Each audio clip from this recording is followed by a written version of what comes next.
So my name's Swan. I'm a library officer in the Special Collections. Today we're going to go through some of the functionalities of our website and give you a bit of an in-depth look at how to book appointments, search our catalogues, and a few other interesting things. Hi, I'm Davina Pellet and I am Library Officer, and I'm here to support Kua in helping you navigate yourself around our websites. So let's get started. So I think, Kua, if we go to the Library Newcastle, University of Newcastle, Australia website there, and we click on that, and we can scroll down to the bottom of this website till we get to special collections. If we click on that picture there, we have a few options. So we have the University Archives, the Rare Book and Special Collections, and a bit further down, another link, Library Bookings and Appointments. And if we just if you would like just to send an inquiry through, you can just click on the inquiry link and that will send us an email for us to respond to at a later date.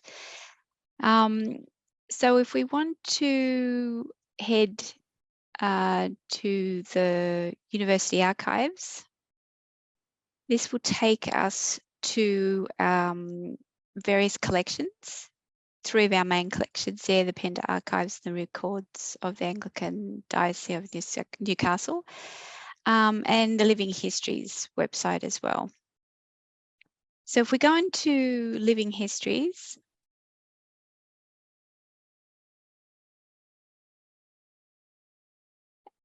and we go to the home button,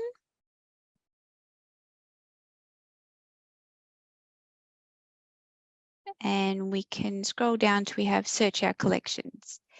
Here we can do a basic search. This is where, we can come to find some of the more requested items and some of the things that really stick out to a lot of people and we get a lot of inquiries about. So I think the biggest one we get is the Anglican Diocese of Newcastle, and this is where we can come in and find certain parts of this collection that we can help people find certain things to help them with their inquiry. So here we have births, marriages, and burial registers.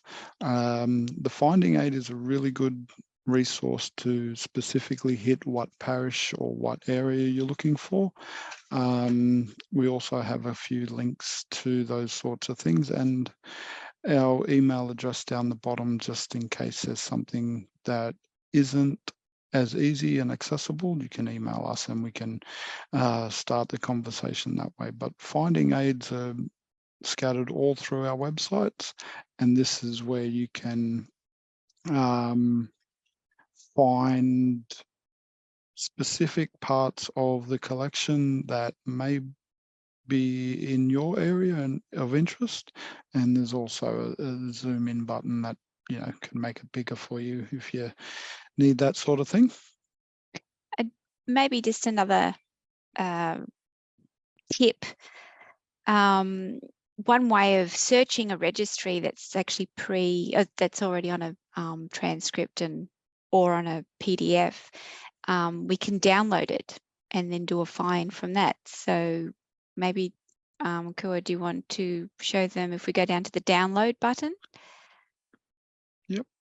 And we click on that, and we click on the PDF icon there and open that for download. Comes at the bottom, we click on there, click the PDF, and we can do a Control F on your keyboard and a little window will pop up and we can search. So if we wanted to find the name of Smith, for example, it will show that we've got 10 Smiths.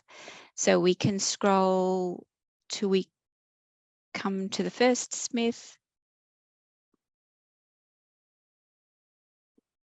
And there we have the Smiths will get highlighted. So that's a kind of a nice tip that you can find if you see any PDFs in any of the website there. You can download them and do a find. Over to you.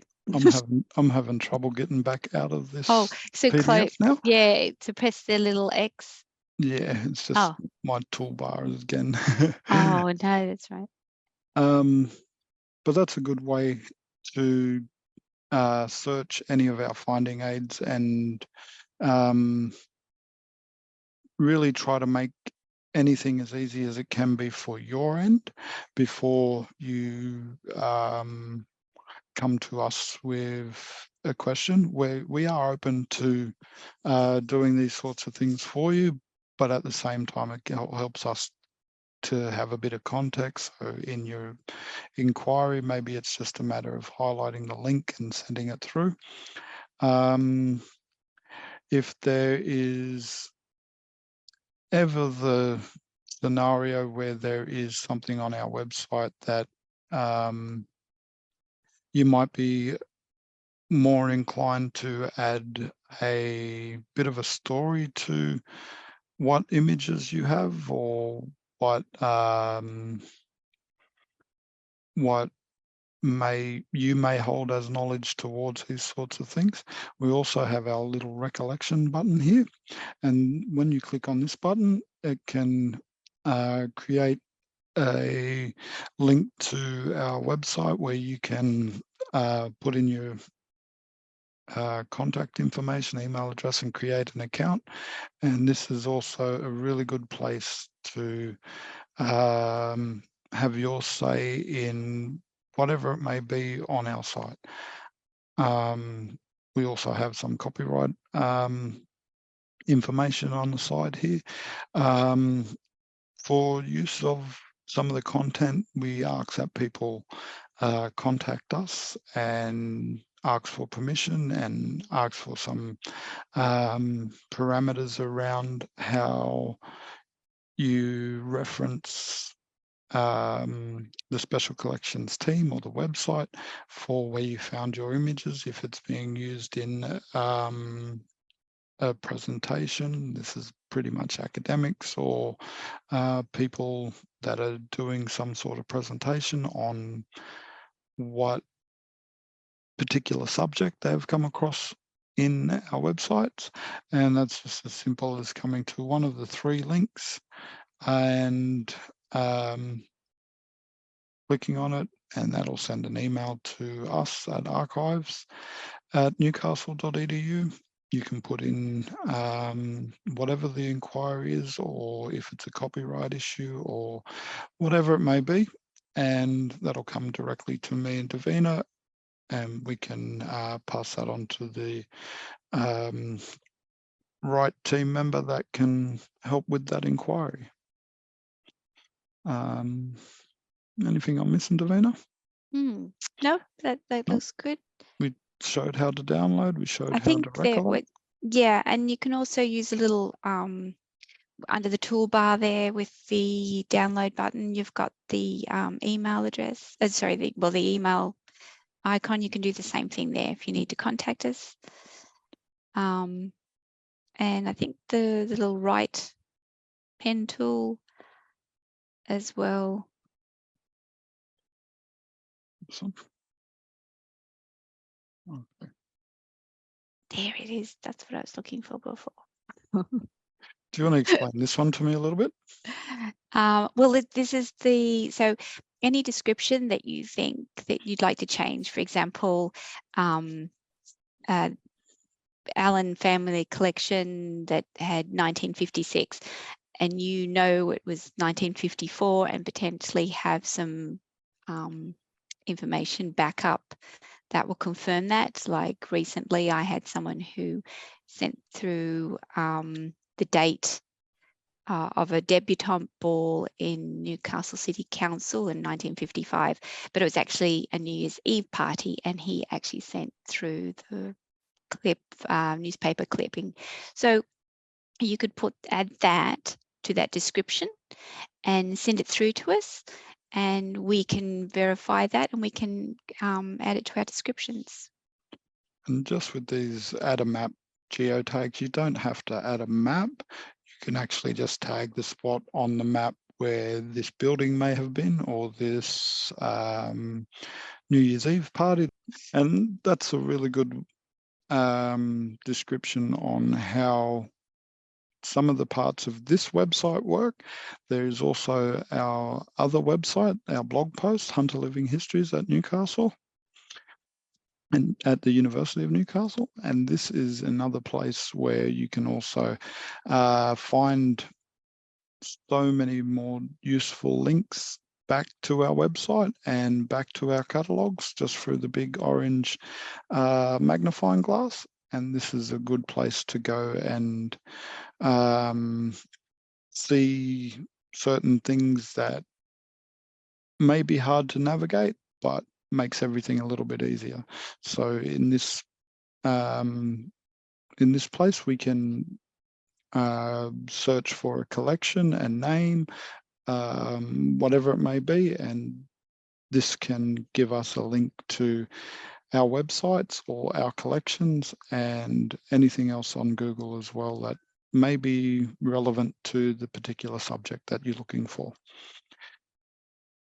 just through that search icon there. Yeah, so maybe we can do a search with and show the parameters, how to use those with the dates, and maybe isolate a few searches, because sometimes that can get a bit tricky. So we did a share, say we did shipwrecks, and we click on just to enter, and we can come up with various shipwrecks. Now we can search, this search will take us to 14 pages. But if we want to potentially drill down further, we can just do shipwreck Stockton, if that was what we were wanting to have a look at. That reduces it to 9. Maybe we were after the, we could put the name, but if we didn't know the name of the ship that we were looking for, but we knew roughly the date, we could change it to 1904, for example, if we knew.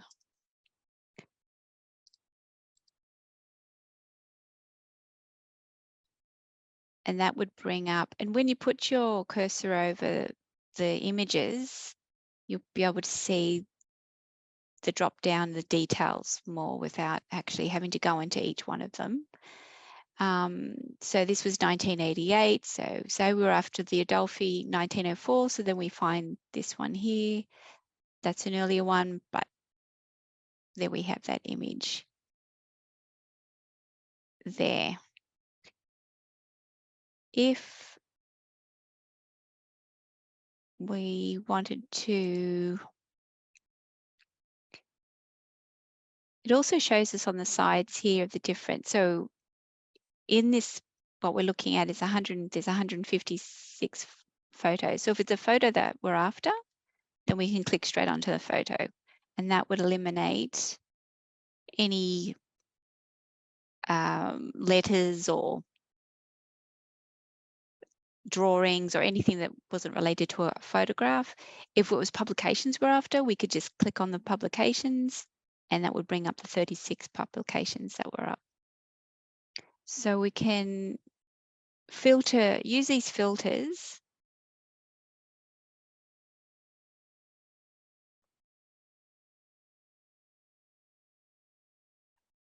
to... The internet is taking forever. Yeah. So now we've got all the publications. Highlighting this preview one, for example, is showing us that in our search parameter, it's got Stockton. So it may be not exactly what you're after, but it will possibly talk about, well, it's talking something completely irrelevant to the shipwrecks. In this case, double murders. So, yes, so we can move over to things that are not relevant. But if it was the photographs we're after, we would go straight back to that. In this case, there's the finding aids. We can go straight to the finding aids.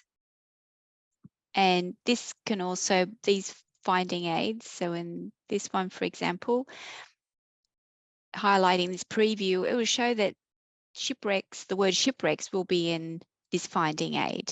And we can look at, this might be something more information of the shipwrecks that you might be useful. In this one, the same.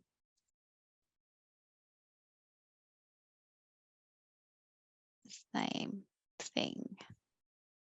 There's also 2 audios as well, if that was helpful.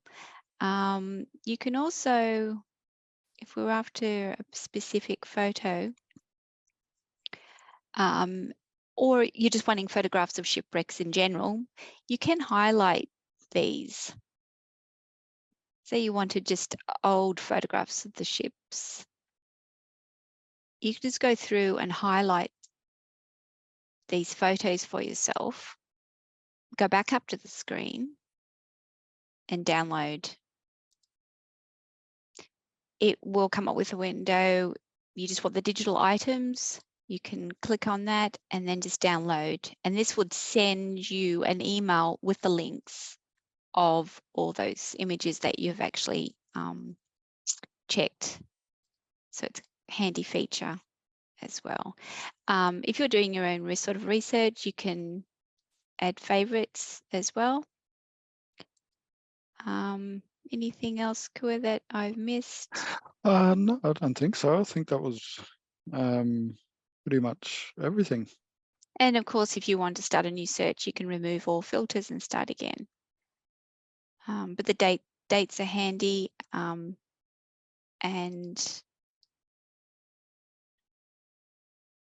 any of these filters can isolate. Otherwise, the word, if it's a long title, if you know the title of the image, that will zero you in, but if not, it will potentially bring up many other images with those specific words that won't have any relevance for you. So the filters are a handy feature.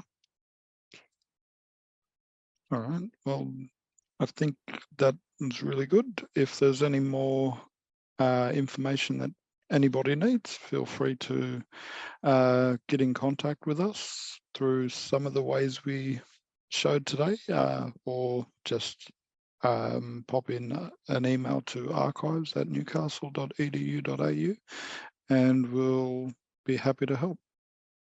Thank you. Bye. Thanks, Davina.